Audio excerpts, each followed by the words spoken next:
It's me, the social justice doula, aka the feminist griot.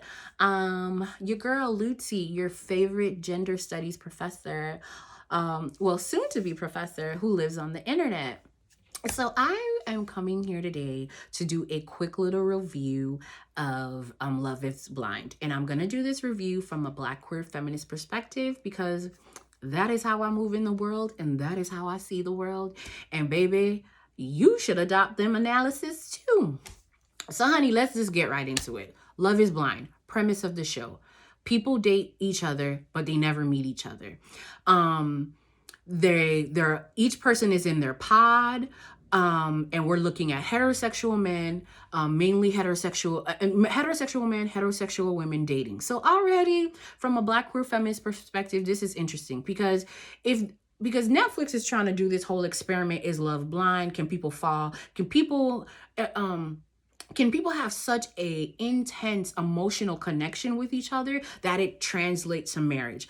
Already, I think that's kind of problematic because it's assuming that the pinnacle of a relationship is marriage, and I don't believe that. I think that's a very outdated, patriarchal way of looking at relationships. There are lots of good, solid, serious relationships that involve all sorts of people and that never rises to state sanction level marriage, right? So already I don't believe that marriage is the pinnacle of a relationship. And low-key, after this last year of my life, I don't even think I believe in the institution of marriage anymore. And I can make a video about that at another time. So that's number one. Number two, there are no disabled people on the show that I can see. No queer people on this show. Although all of the participants live in Atlanta, there were barely any Black people on the show. These people were the kind of people you would expect to see on reality TV. They were in their late 20s, they were in their early 30s, maybe mid 30s. Yeah, they were all thin. They were all attractive in a very specific kind of Europeocentric kind of a way. So yeah. So on one hand, Netflix is like, yeah, totally, we're doing an experiment. But on the other hand, they're still using the same basic archetypes that we tend to see on reality TV. The frat guy, the frat girl, they're thin, they're this, they're that. And so it's like, so again, this show is low-key trying to tell us that love and marriage tends to belong to a very exclusive group of people. So that's number one. Number two, what I found really interesting about the show is that what is up with our obsession with marriage in and of itself, first and foremost? Because although Netflix is trying to tell us that Love is Blind is an experiment to see can people fall in love with each other without not seeing each other, ultimately it was just the marriage Hunger Games is what I saw. It's just like, are you willing to put yourself in desperate ass situations, look very interesting on these TVs, just so you can say you are married? And this is where I remember, like, as I was cringing watching through the first episode, I went on Facebook and I typed up, like, this show is proof that straight people need an intervention, because I really want my straight kin to really give some serious thought. Why is marriage so important to you? And is it marriage that you're looking for? Or are you looking for a deep, fulfilling relationship with someone? Because I don't think those two things are the same. Like, I want to be married or I want to have a deep, healthy relationship.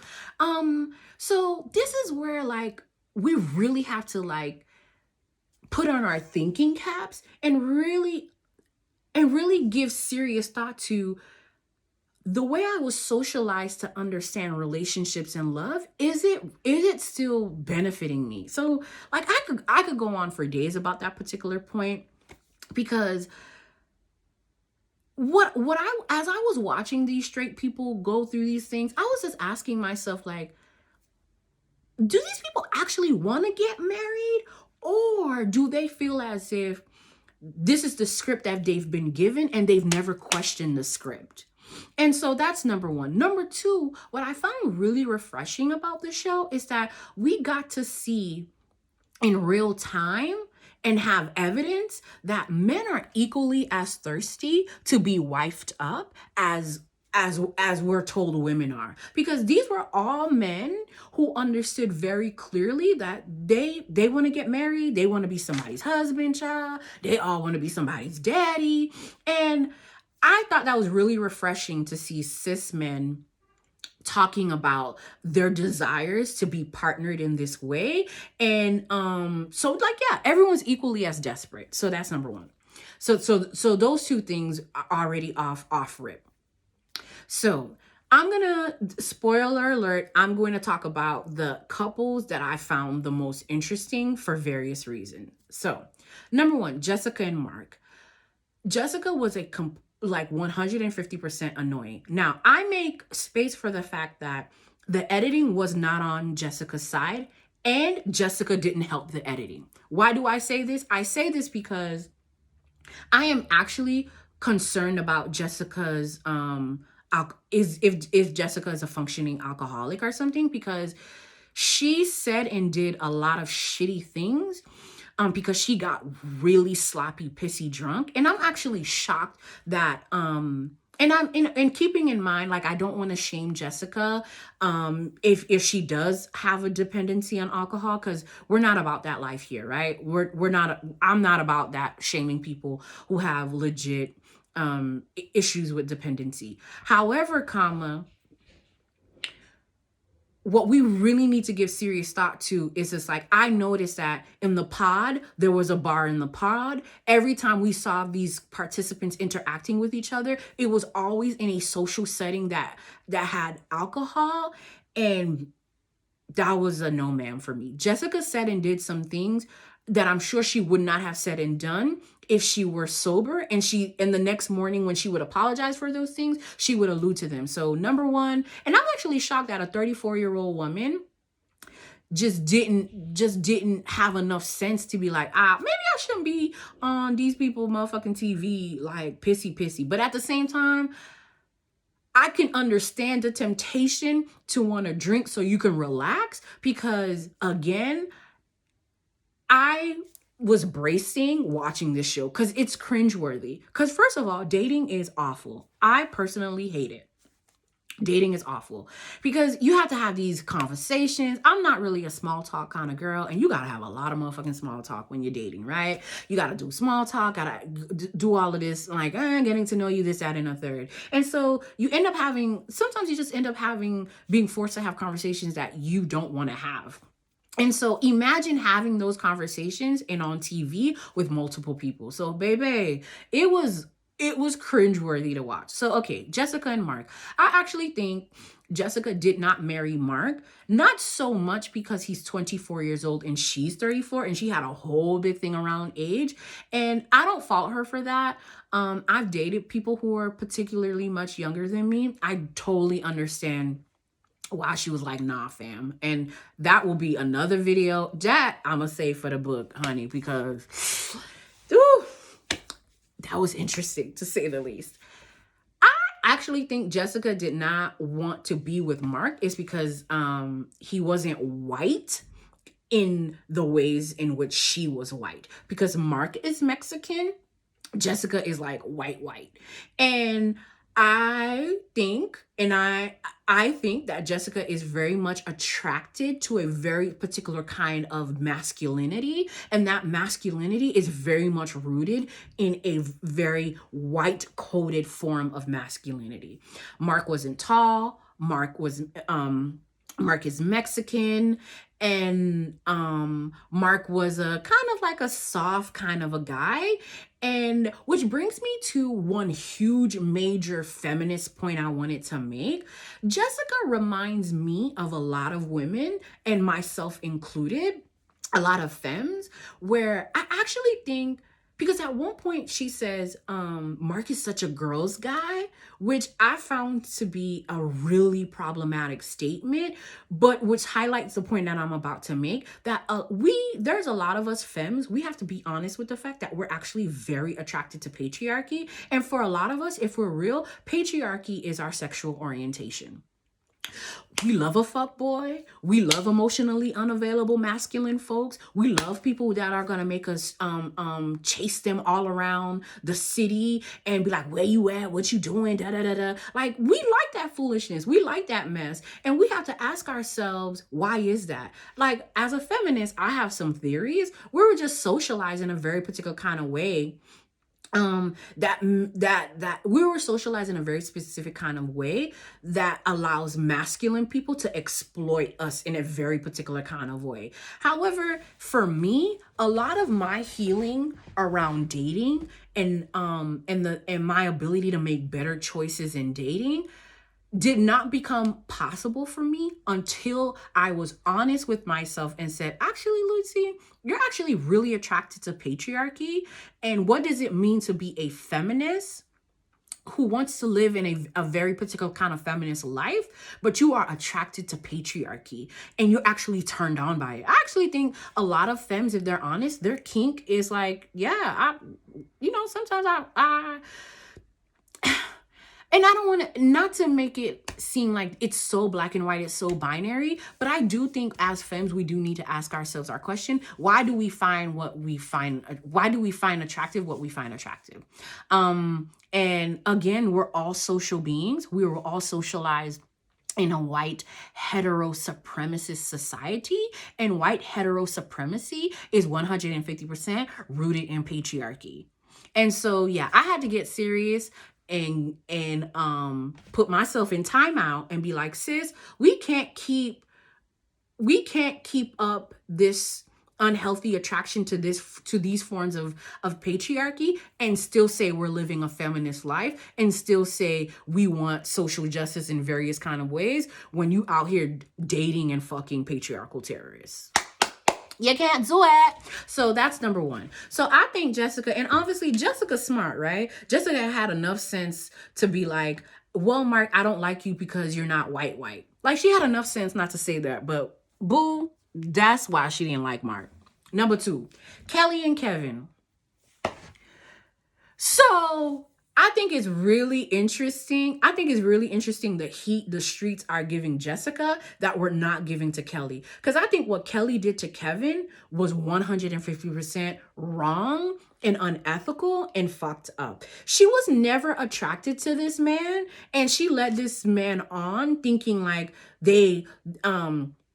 she was waiting for some magic time and some magic hour, when really low key, you just was never feeling buddy from the get-go. So it's just like, and again, I understand that these people are on these shows. A lot of them probably did it for the social media come up, because, like, let's be honest, the new American dream is reality TV show, influencers, you name it, because we ain't none of us making money from the actual degrees we got, right? And so I don't fault people I don't fault people for making those decisions, because we all have to make the decisions we have to make inside of capitalism. However, I was just like, at first I was like, Kevin and Kelly looked like the most sensible relationship, and until she dropped the bomb that she wasn't even attracted to the man. And I just thought that was awful, and like nothing about that was okay. Okay. Gigi and Damien, what can I say? Mess. When I say messy, honey, just messy.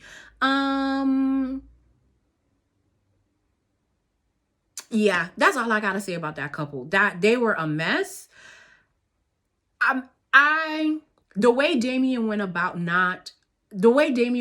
saying no to Gigi was hella wrong. But in hindsight, when you look at cumulatively all the things that transpired between Gigi and Damien, nah, fam, they should not have gotten married. And he made the mature decision. However, he ain't had the child on mama like that. And baby, when Gigi mama cried in her arms, they almost got a thug. a thug tear out of me. They almost made a thug cry, because I was just like, because my immigrant mama would have been crying the same ass way if I got fucking embarrassed like that on these streets. That was just too much. Okay, so this couple didn't make it this far, but I wanted to talk about Carlton and I wanted to talk about Diamond. So these were there were barely any black people on the show. There were only 3 black people, and 2 of those black people found themselves together, Carlton and Diamond. And they got engaged. They went to Mexico, and already their interactions in the hotel room was already suspect as fuck, right? You already saw like going downhill.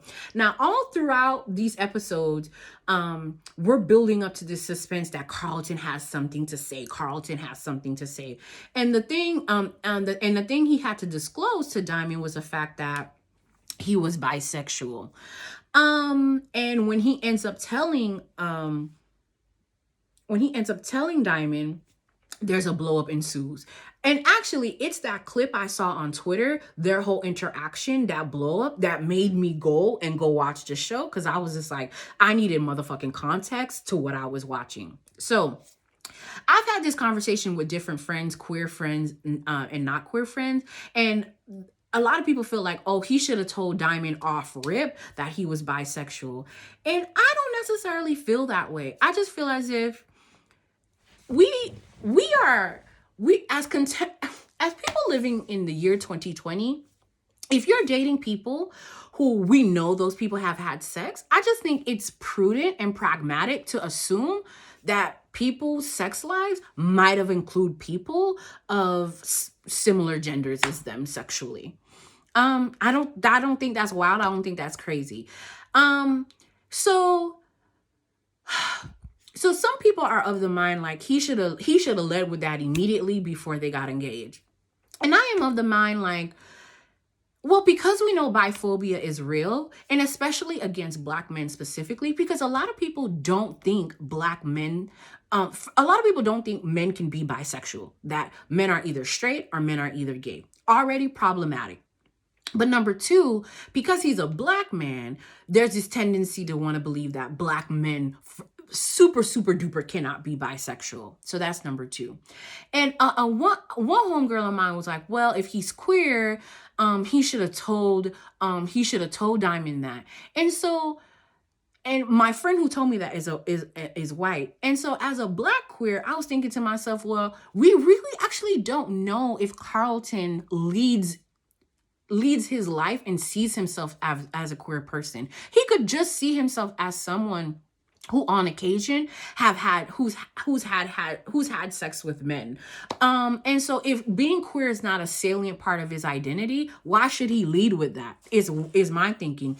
And he was very clear about like, he wants a very particular kind of love and nurturance. And he feels as if women, people can give that to him. And so I guess I'm up until the point where Carlton disrespects Diamond, I'm kind of on his side, because it's very clear that Diamond has an inclination that she's being biphobic, but doesn't want to go full on all the way, which is something I really hate that straight people do. It's just like, if you have your opinion, have your opinion. Just own it. Own it. Like, I'm not a fool. I understand that everyone's not going to be LGBTQ friendly. I get that.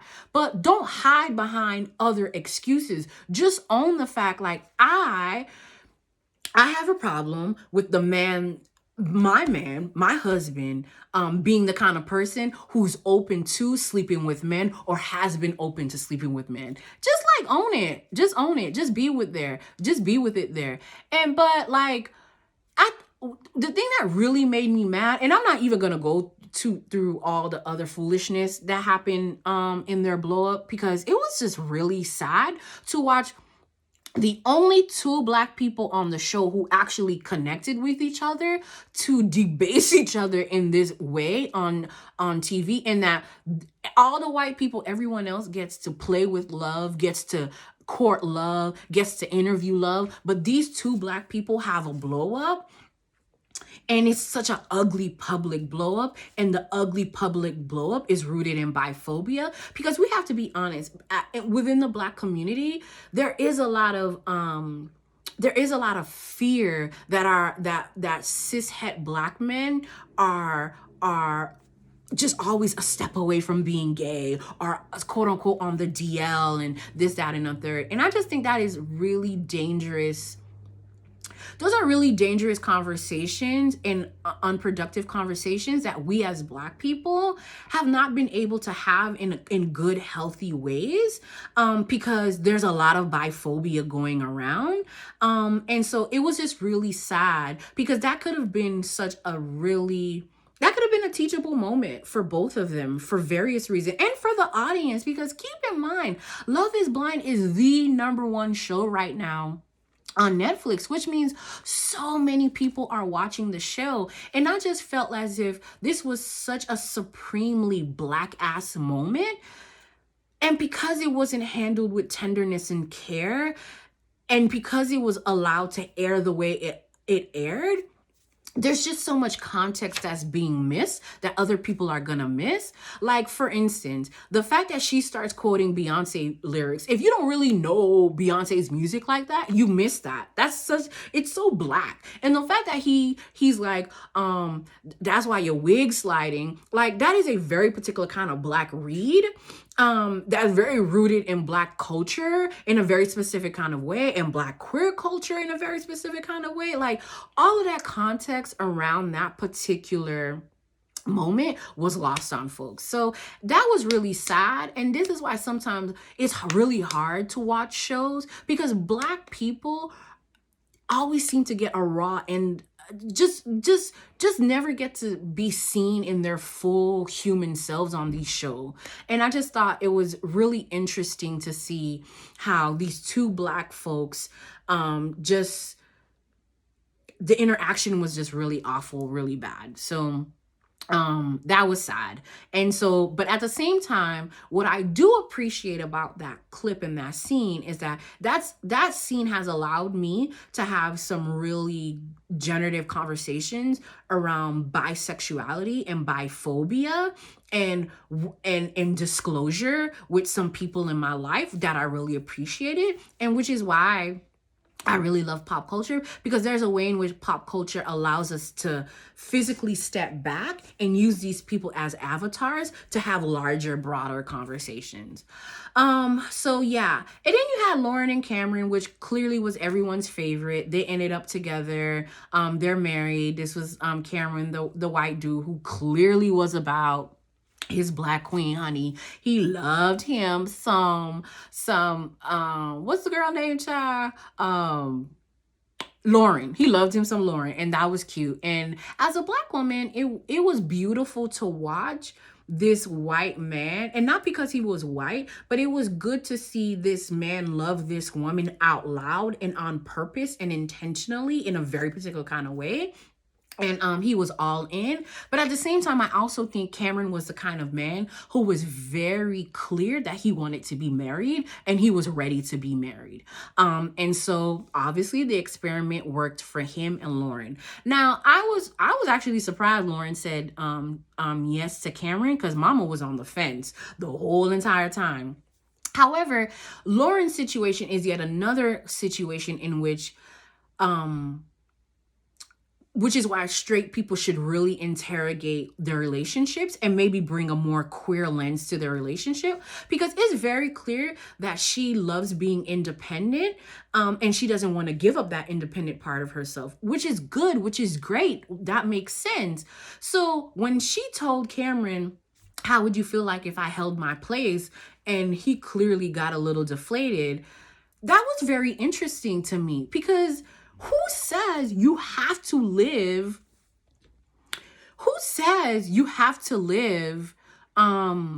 with your partner just because you're married? No one says that. There's no rule that says that. And so what would it look like for us to kind of remix, redefine queer our understanding of marriage? Because obviously y'all really believe in marriage, right? So if that's an ideal we're not yet ready to go, surely there's a better way to engage with this thing.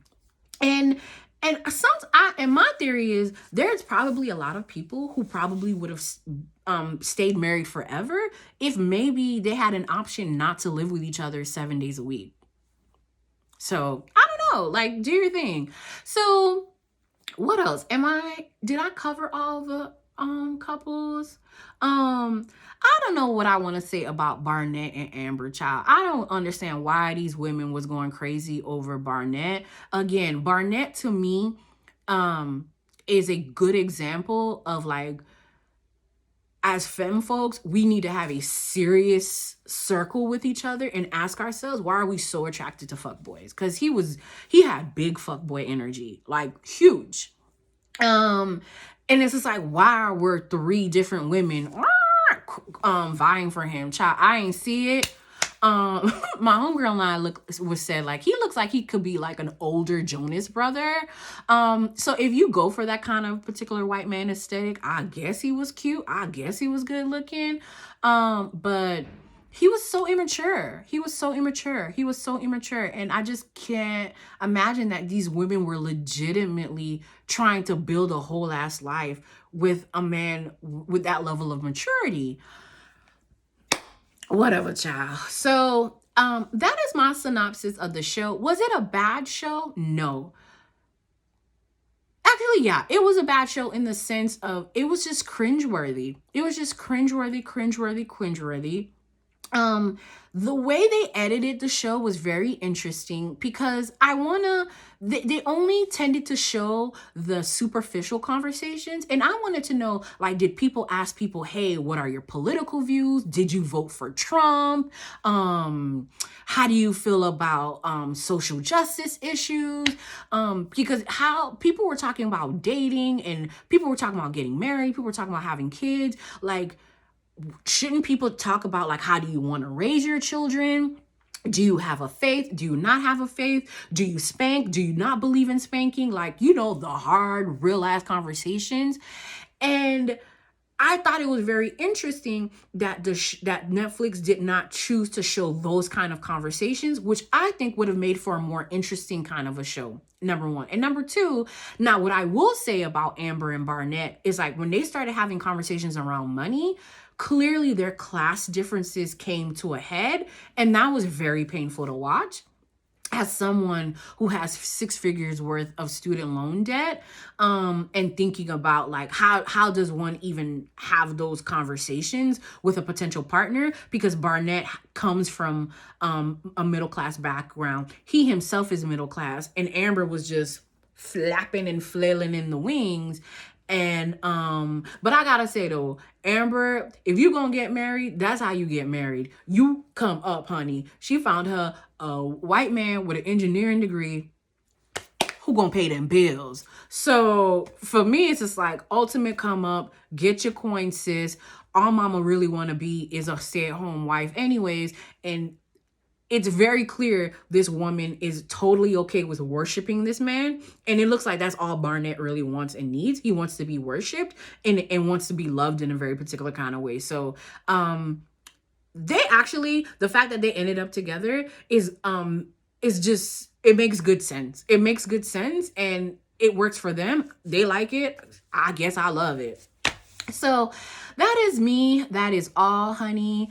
Thank you for thank you for watching this. I want to do more of these. So, like, yeah.